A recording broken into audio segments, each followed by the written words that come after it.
Radio city 91.1 FM पर मैं हूं आपका चहेता विजेता। कहते हैं कि जो डॉक्टर्स होते हैं वो भगवान का रूप होते हैं, लेकिन कभी आपने सोचा है कि ये डॉक्टर्स बनते कैसे हैं? तो आज हम बात करेंगे उस इंस्टीट्यूट के ओनर से, प्लस एक बेहतरीन व्यक्तित्व से जिन्होंने बच्चों को गाइड करने का काम किया है। इंस्टीट्यूट का नाम है गोल, और कहते हैं ना कि वो एकदम फोकस्ड हैं, गोल पे रहते हैं, और कई सारे 16,000 मतलब बच्चे डॉक्टर्स क्लियर कर चुके हैं, डॉक्टर्स की परीक्षा क्लियर कर चुके हैं, यहां से पढ़ के नेट एग्जामिनेशन क्लियर कर चुके हैं। 25 वर्षों का अनुभव है। हमारे साथ हैं विपिन कुमार सिंह। सर बहुत बहुत स्वागत है आपका रेडियो। धन्यवाद, थैंक यू।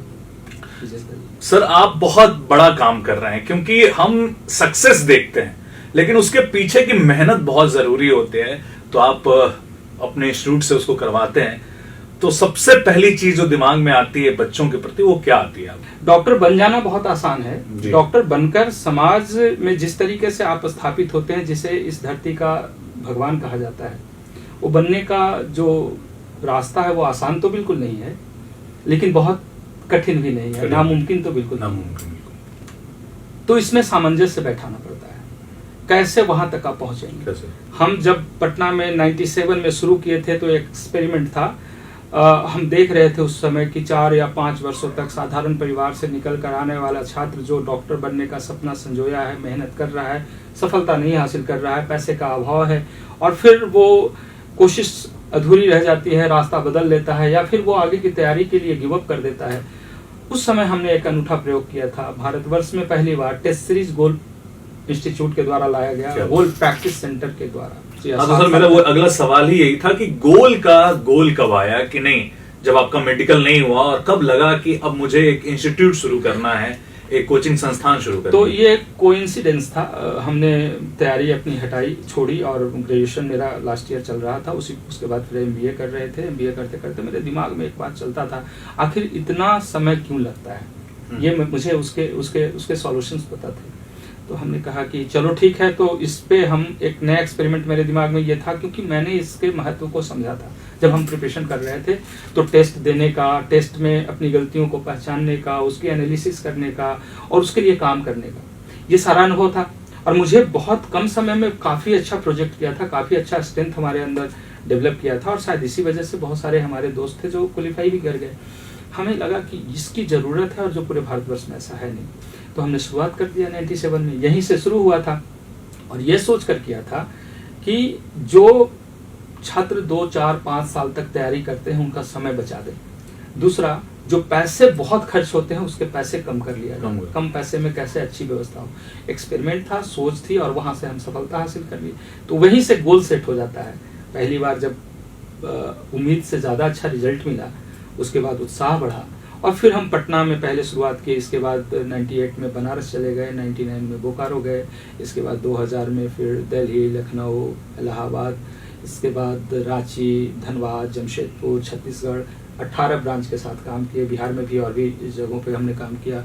तो मेरा सवाल ही है सर कि एक क्या मूल मंत्र होता है आपका, या चूंकि आप तो खुद इतने परिपक्व हो है, आपकी बातों से वो चीजें हो लग रही है, तो क्या मूल मंत्र होता है बच्चों के लिए? एक जो आपके स्टूडेंट भी नहीं है, जो आपको देख रहे हैं, उनको भी ये बात अपनानी चाहिए अपने जीवन में।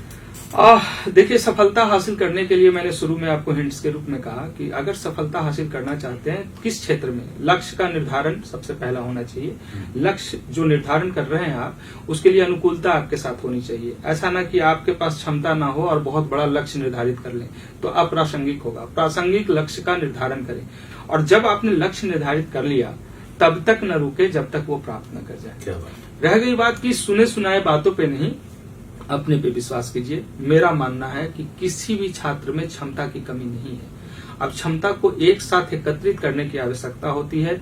तो 3 बातें हम बच्चों को जरूर हमेशा समझाते हैं कि सबसे पहले आपकी जो पढ़ाई है सिर्फ कड़ी मेहनत नहीं, आपको स्मार्ट वर्क करना है, हार्ड वर्क नहीं, स्मार्ट वर्क करना है। दूसरी बात यह है कि आपको धैर्य रखना होगा, पेशेंस रखना होगा। कई बार आप काम करते हुए जब असफलता हासिल होता है तो आप छोड़ जाते हैं, आप बदल लेते हैं रास्ते, इससे आप डिस्ट्रैक्ट हो जाते हैं और आपको सब चीज नहीं मिल पाता है जो आप चाहते हैं। और तीसरी बात जो बहुत जरूरी है वो जुनून होना चाहिए, पैशन होना चाहिए। मुझे डॉक्टर बनना है, इंजीनियर बनना, आईएएस बनना है या आईपीएस बनना है, जो बनना है उसमें ही सब लगा दीजिए, डॉक्टर ही बनना है, कुछ नहीं दूसरा चाहिए।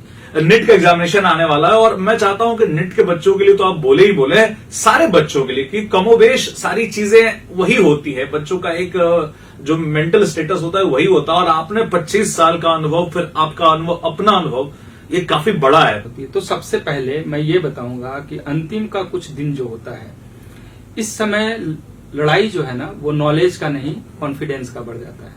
आप कॉन्फिडेंस आपको मेंटेन करना पड़ेगा, आत्मविश्वास के साथ आगे की पढ़ाई आपको करनी होगी। और पढ़ाई किस चीज की, जो पढ़ा हुआ है उसका जस्ट रिवीजन आपको करना होगा। इसके बाद आप पैनिक बिल्कुल ना हो, नींद अच्छी लेनी है, डाइट अच्छा लेना है। अगर डर लगता है, तनाव होता है, थोड़ा मेडिटेशन कर लीजिए, थोड़ा एरोबिक्स कर लीजिए, थोड़ा प्राणायाम कर लीजिए। क्षमता होने के बावजूद अगर आप रिजल्ट से बाहर हो जाते हैं तो ये आपके कहीं ना कहीं प्रोग्रामिंग में प्रॉब्लम है, तो प्रोग्रामिंग को ठीक कर लीजिए। और प्रोग्रामिंग ठीक कहाँ से होगा, आपके सोच से होगा, तो सोच परफेक्ट रखना होगा। और हाँ, एक और बात, रिजल्ट क्या होगा इसके बारे में बिल्कुल नहीं सोचना है। आपको क्या देखना है कि हर दिन का जो मेरा काम है वो पूरा हो रहा है कि नहीं। इसी तरीके से आप जब पढ़ाई कर रहे हैं तो हर दिन का जो रूटीन है, जो काम है, उसको आप देखिए और उसके लिए काम कीजिए। आप जब उस पे उस तरीके से फोकस करते हैं, उस पर विश्वास करके आगे बढ़ते हैं तो निश्चित रूप से सफलता में बदल जाता है। इसलिए एकदम शांत भाव से, अपने को गंभीर रखकर, पॉजिटिव माइंडसेट से आगे बढ़ने की कोशिश कीजिए। हमारी शुभकामना आप लोगों के लिए है, बल्कि किसी भी कॉम्पिटिटिव एग्जामिनेशन के लिए ये बहुत जरूरी होता है। क्या बात है। आपको बहुत सारी शुभकामना, बहुत सारी गुड विशेष, और अच्छा करेंगे ये उम्मीद के साथ। बहुत बहुत धन्यवाद। और बहुत अच्छी बातें बताई और इतनी बारीकियों से आपने सारी बातों को बताया है, मुझे लगता है कि स्टूडेंट्स को बहुत बहुत फायदा होगा। Thank you so much sir, radio city से बात करने के लिए। Thank you so much. Thank you.